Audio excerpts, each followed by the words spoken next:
Hello friends, आप सभी लोगों का आपके अपने यूट्यूब चैनल में बहुत बहुत स्वागत है। आज हम लेकर आए हैं महालक्ष्मी व्रत की हाथी पूजा की पूजा लेकर आए हैं।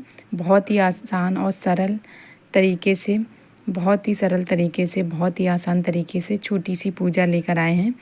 ये मैंने अपने माता रानी को और हाथी को फूल से, पानी से इन्हें नहलाया है पहले, और फिर इनमें हम फूल चढ़ाएंगे और फिर माता रानी को चढ़ाएंगे। माता रानी को आपके पास लक्ष्मी माता को लाल कलर के फूल चढ़ाने चाहिए। मेरे पास नहीं थे तो ये गुलाबी कलर के थे, तो मैंने वही चढ़ा दिए और फूल चढ़ाने चाहिए।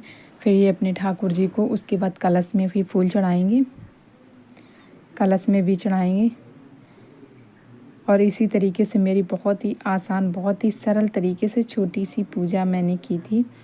और इसके बाद ये भी यहाँ भी चढ़ा देंगे माता रानी के पास।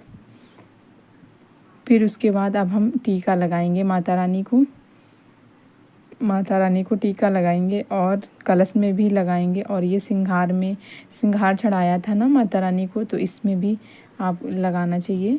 तो इसमें भी मैंने थोड़ा थोड़ा सा लगा दिया है। उसके बाद हाथी पे लगाएंगे, जो हाथी के ऊपर ये ऐरावत बैठे हैं ना, इनको भी लगाएंगे और कलश में भी लगाएंगे, कलश में भी लगा देंगे। और इसी तरीके से अब ये हम इसमें चंदन रखा था ना, तो ये अपने हाथी को हम गणेश जी को ये लगाएंगे, ये भी लगा के। और इनमें अब इनके हम पैर छुएंगे। इसके बाद इसमें आप इन्हें में जब आप पूजा करें तो पंचामृत ज़रूर बनाएं। और ये मैंने दीपक जला लिया है, और पंचामृत तुलसी पत्ती भी ज़रूर रखें। इसके बाद हम भोग लगाने के लिए मैंने पेड़े बनाए थे, तो पेड़े का भी भोग लगाएंगे। जो आपके पास मिठाइयाँ हो उसका आप लगा सकते हैं। और मैंने इस महालक्ष्मी पूजा में खीर भी बनाई थी, क्योंकि खीर बनाना ज़रूरी होता है, इस वजह से खीर का भी प्रसाद लगाएंगे, भोग लगाएंगे। पंचामृत अभी हम फल का लगाएंगे, फल इसमें केला चढ़ाएंगे। जो आपके पास फल हो, 1 प्रकार के, 2 प्रकार के, 5 प्रकार के, बस श्रद्धा होनी चाहिए, भाव होना चाहिए, बस वो मैंने यहाँ पे फल चढ़ा दिए। अब इसके बाद ये पंचामृत है, पंचामृत का भोग लगाएंगे माता रानी को और गणेश जी को, हाथी को, सभी लोगों को भोग लगाएंगे। उसके बाद ये खीर मैंने बनाई थी, और खीर में और ये पंचामृत में तुलसी पत्ते डालेंगे, क्योंकि तुलसी के पत्ते डालने से भोग उनका माता रानी का हो या तभी भोग लगाया जाता है, नहीं तो अधूरा रहता है ना। वो कहते हैं कि तुलसी पत्ते ज़रूर डालने चाहिए भोग में। तुलसी का पत्ता मैंने एक एक रख दिया है।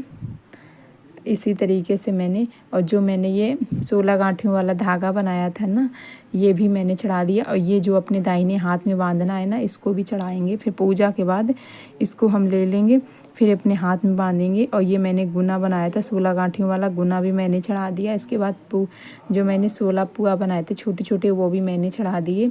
और ये मैंने 16 दीपक जला दिए, 16 दीपक बनाए जाते हैं तो वो भी मैंने जला दिए। ये खीर रखी है। और इसी तरीके से ये मैंने पूजा की है, छोटी सी आसान सी सरल सी पूजा मैंने की है। माता रानी की जो कथा की ये बुक है ना, इनमें माता रानी की पहले पूजा करेंगे और इनमें टीका ईका लगा देंगे इनको। फिर इसके बाद इसमें अक्षत डालेंगे। उसके बाद फिर माता रानी हाथ में फूल लेकर और अक्षत लेकर फिर हम माता रानी की कथा सुनेंगे, पढ़ेंगे। और ये देखो मेरी इसी तरीके से मेरी पूजा हुई है। ये मैंने 16 दीपक जला दिए थे, और ये पेड़ा वगैरह और खीर वगैरह पंचामृत मैंने भोग के लिए बनाया था। अब मैं एक कथा पढ़ूँगी और आप ये देखो, इसी तरीके से मेरी कथा हुई। उसके बाद हम आरती करेंगे माता रानी की। आरती करने के बाद फिर हम अपनी पूजा संपन्न करेंगे। उसके बाद ये देखो मेरी कथा भी हो गई है, और मैंने आरती भी कर दी है अपनी माता रानी की।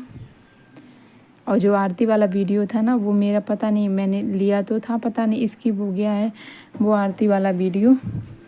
इसी तरीके से मेरी ये माता रानी की, महालक्ष्मी की हाथी पूजा की पूजा मेरी ये पूरी हुई। और छोटी सी आसान से सरल सी पूजा थी। कैसी लगी मेरी पूजा, माता रानी की महालक्ष्मी पूजा, जो 16 दिवसीय पूजा होती है ना, 16वें दिन व्रत किया जाता है और कथा पढ़ी जाती है। 16 सिंगार वगैरह, 16 दीपक और सारी चीज़ें 16 की जाती, 16 गांठियों वाला धागा बनाया जाता है, 16 पुआ वगैरह सब 16 ही किए जाते हैं। और ये देखो ये देखो, ये मेरी पूजा हो गई, ये मेरी कथा भी मैंने पढ़ ली है, अब मेरी पूजा भी हो गई है। अब ये देखो, मेरी कथा भी मैंने पढ़ ली, पूजा भी हो गई, आरती भी मैंने कर दी है। अब हम अपनी ये देखो, अब आप मेरी देखो पूजा, ये कैसी लगी आपको मेरी ये पूजा। अगर अच्छी लगी हो, अगर आपको अच्छी लगी हो मेरी ये महालक्ष्मी व्रत की पूजा और सरल लगी हो, आसान लगी हो, तो प्लीज़ लाइक करना, सब्सक्राइब करना। और मेरा न्यू चैनल है, आप लोग सपोर्ट किया करो। इसी तरीके से हम अच्छी अच्छी वीडियो आप लोगों के लिए लाते रहेंगे। फिर मिलेंगे अगले वीडियो में, तब तक के लिए बाय बाय।